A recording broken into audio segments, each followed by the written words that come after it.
নমস্কার সবাইকে, মাকে প্রণাম করে নিই।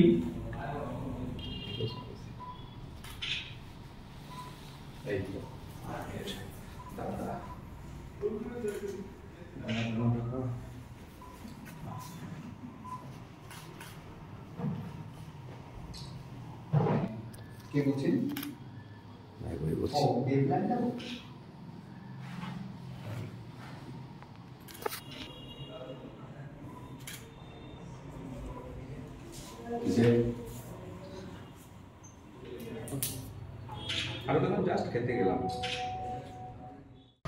কেষ্টকালীকে প্রণাম করেই তৃণমূল প্রার্থী অসিত মাল প্রচার পর্ব সারলেন এবং অকপটে আস্তাক বাংলার মুখোমুখিও হয়েছিলেন। আপনি প্রার্থী হয়েছেন, সদ্য তৃণমূল সুপ্রিমো ঘোষণা করেছেন, তো পূর্বের 5 বছরে আপনি কি কি কাজ করেছেন? তার আগে আমি আপনাদের মিডিয়ার মাধ্যমে বলতে চাই যে আমাদের নেত্রী মমতা বন্দ্যোপাধ্যায় এবং অভিষেক ব্যানার্জি তাদের কাছে ভীষণভাবে কৃতজ্ঞ। আমি বলতে চাই আমার বীরভূম জেলা তৃণমূল কংগ্রেসের যে কোর কমিটি আছে, জেলা নেতৃত্ব আছে, ব্লক সভাপতি আছেন, এমএলএরা আছেন, অঞ্চল সভাপতিরা আছেন, বুথের সভাপতিরা আছেন, শাখা সংগঠনের নেতৃত্ব আছে, সকলের কাছে আমি ভীষণভাবে কৃতজ্ঞ। আজকে আমাদের নেতা অনুব্রত মণ্ডল আইনগতভাবে আমাদের সঙ্গে এখানে নেই। আমাদের কর্মীরা প্রতিজ্ঞা করেছে, তিনি নিজ দায়িত্বে ব্যাপক ভোটে 2টো সিটকে নির্বাচনে জয়লাভ করিয়েছিলেন। তাই তাদের কাছে চ্যালেঞ্জ এসেছে, একটা চ্যালেঞ্জ, আমাদের নেতা আমাদের কাছে নেই, তিনি ফিরে আসবেন, তাকে আমরা দেখাতে চাই তোমার সংগঠনের উপর ভর করেই আমরা ব্যাপক ভোটে জোড়াফুলকে নির্বাচিত করেছি, দিদির হাতকে শক্তিশালী করেছি। নির্বাচন আসলেই সিবিআই, ইডি, আবারও সিবিআই, ইডি রয়েছে, যে তিহারবন্দিতে অনুব্রত মণ্ডল, বোলপুরে এবং বীরভূমেও তৃণমূলের গোষ্ঠীকন্দল শোনা যাচ্ছে। এই গোষ্ঠীকন্দল কি কোনোভাবে আপনাকে অস্বস্তিতে ফেলতে পারে? আমাদের কাছে কিছু জানা নেই, আমাদের কাছে কিচ্ছু জানা নেই, এগুলো সব বাজারের গল্প। হ্যাঁ, মিডিয়া যখন কোনো কাজ না পায় তখন এইগুলোকে মানুষের কাছে উদ্দেশ্য প্রণোদিতভাবেই ছাড়ার চেষ্টা করে, আর কিছু মানুষ শুনে, সবটা দেখছে না, সবটা তো দেখছে না, শুনে। অতএব এগুলো কোনো গল্প নয়, গল্পটা হচ্ছে একটাই, যে কেন্দ্রীয় সরকার যে 100 দিনের টাকার কাজ করিয়ে নিয়েও 2 বছর ধরে ঝুলিয়ে রেখে টাকা দিল না, এটা কি প্রকৃত কাজ নয়? এই আবাস প্রধানমন্ত্রী বলছে যে ভুয়ো জব কার্ড বানিয়েছে তৃণমূল। আপনারা তো পুরো ঘটনাটা দেখেছেন। অভিষেক ব্যানার্জির নেতৃত্বে আমরা 25 জন এমপি পার্লামেন্ট থেকে মন্ত্রীর সঙ্গে কথা বলে আমরা মন্ত্রীর কাছে গিয়েছিলাম। আধ ঘন্টা পরে তিনি গেটে ঢুকতে দিয়েছিলেন, তারপরে ঢুকতে দেওয়ার পরেই কিছুক্ষণ পরে বলে মন্ত্রী নাই, তার বিশেষ কাজে তিনি চলে গেলেন, তাকে দেখতে পাওয়া গেল না পেছনের দরজা দিয়ে। সেটা হতে পারে তিনি কাজে চলে গিয়েছেন। সেখানে অভিষেক ব্যানার্জি ঘোষণা করেছিলেন আমরা দিল্লিতে আসবো এবং টাকা আদায় করে নিয়ে যাব 3 মাস পরে, 2 অক্টোবর। 3 অক্টোবর আমাদের অ্যাপয়েন্টমেন্টের ডেট ছিল, কয়েক হাজার মানুষের সমাবেশ ছিল দিল্লিতে। সেখানে আমরা যখন গেলাম 3 বার টাইম চেঞ্জ হলো, 12টায় টাইম ছিল, 11টার সময় জানানো হচ্ছে যে না, উনি 12টা নয় 4টায় আপনাদের সঙ্গে দেখা করবেন। ঠিক আছে, তাই দেখা করব। 4টার সময় যখন গেলাম, যেতে যাব, সেই সময় তার আগে জানানো হলো 4টায় উনি দেখা করতে পারবেন না, আপনারা 6টার সময় আসুন।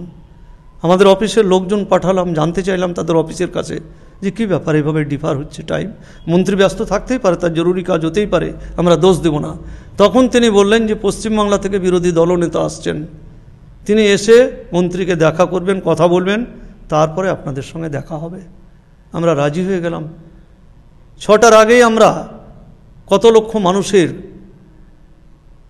আবেদনপত্র কাঁধে করে নিয়ে অভিজিৎ মুখোপাধ্যায় মন্ত্রী আমরা গিয়ে যখন তার গেটে প্রবেশ করলাম, গেট খুলে দিলেন, কনফারেন্স রুমে বসতে দিলেন, চা পানি দিলেন, নাস্তা দিলেন, মন্ত্রীর চেয়ার ফাঁকা আছে, তিনি এসে কথা বলবেন। 7টা বাজে, 8টা বাজে, 8:30 বাজে, তখনও মন্ত্রী আসার কোনো নাম নেই।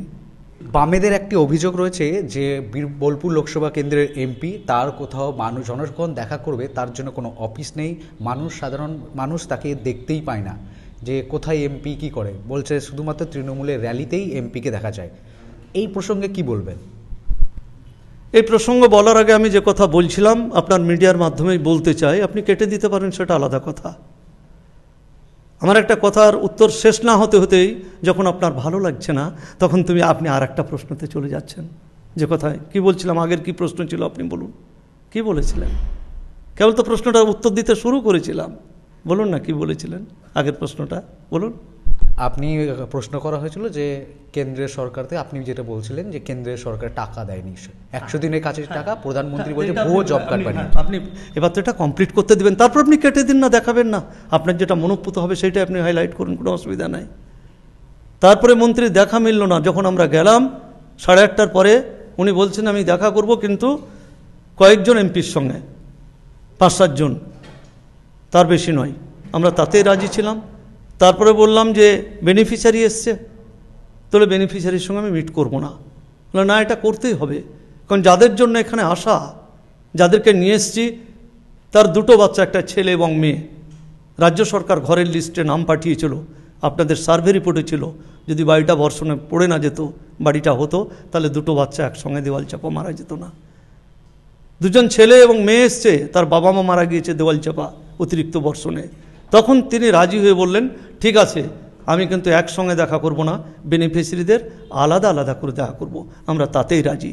যখন রাজি হয়ে গেলাম, মিনিট 5-7 পরে তার অফিসাররা এসে বলছে স্যার আপনারা এখান থেকে চলে যান, মন্ত্রী মিট করবেন না, মন্ত্রী নিকাল গিয়া। এটা বাচ্চা ছেলে কাজ করতে পারে না। আমি দুর্নীতির কথা বলছিলাম, আমি আসবো যে প্রধানমন্ত্রী দুর্নীতির কথা বললেন। প্রধানমন্ত্রীকে কেন বলতে হবে? তার দপ্তরের মন্ত্রী যখনই কাগজ চাইবে 1 সেকেন্ডের মধ্যে তার পিএস তার কাছে কাগজ হাজির করে দিবে। আমরা তো নিয়ে গেছিলাম কাগজ, কি কাগজ, যে এত লক্ষ মানুষের টাকা দিতে হবে, এটা আমাদের ডিমান্ডস, যোজনা আবাস যোজনার টাকা দিতে হবে। তিনি আমাদের কাগজটা নিতেন, তার কাগজটা ধরিয়ে দিতেন 2 বছর ধরে, যে কি সার্ভে হয়েছে, 100 বার তদন্ত এসছে কেন্দ্রীয় সংস্থা যে পঞ্চায়েতের কোনো দুর্নীতি হয়েছে কিনা, তাদের কাগজটা তিনি ধরিয়ে দিতে পারতেন যে এইগুলো আপনারা ঠিকঠাক করে নিয়ে আসুন, তারপরে আপনারা টাকা চাইবেন, ক্লিয়ার হয়ে যেত। কিন্তু তা তিনি করলেন না, দেখা করলেন না। বাচ্চা ছেলের মতো 3-4 বার দেখা করবার নাম করে তিনি পালিয়ে গেলেন। সকালবেলায় শুনছি আপনাদের মিডিয়ার মাধ্যমে তিনি সকালের ফ্লাইট ধরে কলকাতায় এলেন, জনসভায় ভাষণ দিতে নয়, প্রেস ক্লাব মিট করতে, প্রেস কনফারেন্স করতে নিয়ে বললেন যদি দুর্নীতি আছে তার জন্যই আমরা এই টাকাটা দিইনি। সেখানে তো বলতে পারতেন, এখানে সে প্রেসকে কেন বলতে হবে? বিজেপির যারা নেতৃত্ব তারা তো বারবার বাধা দিচ্ছে সেখানে। ওইখানে আমাদের বলেছে যে আপনারা আসছেন টাকা চাইতে গরিব মানুষের কাজের এবং আবাস যোজনার, আর এক পক্ষ আসছে এখানে যারা এমপি আছেন, নেতা আছেন, যে কোনো অবস্থার মধ্যে দিয়ে টাকা ছাড়বেন না।